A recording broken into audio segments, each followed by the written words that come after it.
فعلا أيها الإخوة، الشعب العربي شعب واحد، والجيش العربي جيش واحد، ولن يفرق بيننا الاستعمار أو أعوان الاستعمار. The 1967 Six-Day War is referred to by Arabs as the Naksa, the setback. It was a humiliating defeat for Arab powers and a major victory for Israel. It marked the beginning of 50 years of occupation of Jerusalem, the West Bank, Gaza and the Golan Heights in Syria, radically reshaping the destiny of the Middle East. On May 13, 1967, Soviet intelligence informed Egypt that Israeli forces were building up near the Syrian border.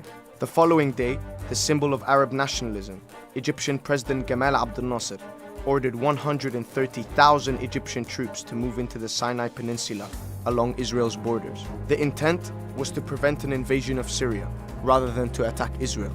As tensions escalated on May 16th, Nasser ordered the withdrawal of UN peacekeeping forces from Sinai. 6 days later, the Egyptian president closed the Taran Straits, blocking ships from entering Israel's port of Eilat. Confident of their military superiority, Egyptian and Arabs celebrated Abdel Nasser's actions. What they didn't know was that Israel's army was better equipped and ready for war. In Israel, the media compared the Arabs to the Nazis, triggering memories of the Holocaust and fueling anti-Nasser sentiments. Fearing war, US President Lyndon Johnson warned both sides not to be the first to strike. The Egyptian-led Arab powers, fearing a US invasion, stood down. To their surprise, on June 5th at 7:45 a.m., the well-rehearsed Israeli aerial assault Operation Focus kicked off.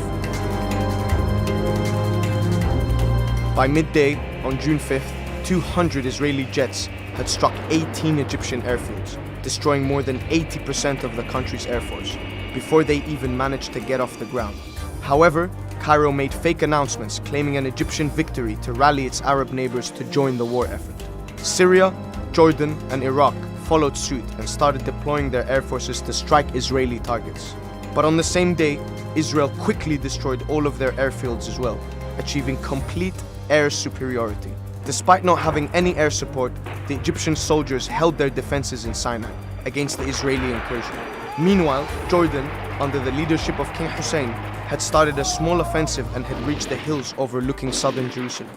But by June 6th, Egyptian Field Marshal Abdel Hakim Amir, having witnessed the might of Israel's air force, ordered the full retreat of Egypt's army from Sinai. Jordan, realizing the severity of Egypt's humiliating retreat, decided to pull back from its positions after minor clashes with the Israelis. By Wednesday, June 7th, Israel had successfully taken over the Jordanian-administered East Jerusalem and West Bank. By the fourth day of the war, Israel had reached the Suez Canal, with full control of the Egyptian-administered Gaza Strip and the entire Sinai Peninsula. Having demolished the Jordanian and Egyptian armies, Syria was now on its own. On the fifth day of the war, Israel ascended the strategic Golan Heights. Syrian soldiers fought the Israeli forces. However, similar to their Egyptian allies, they were let down by the decisions of their leaders. Hafez al-Assad, then defense minister, accepted a UN ceasefire, undermining the ongoing military resistance. By the sixth day of the war, Israel accepted the UN ceasefire as well. But the damage had been done, and the Middle East would never be the same.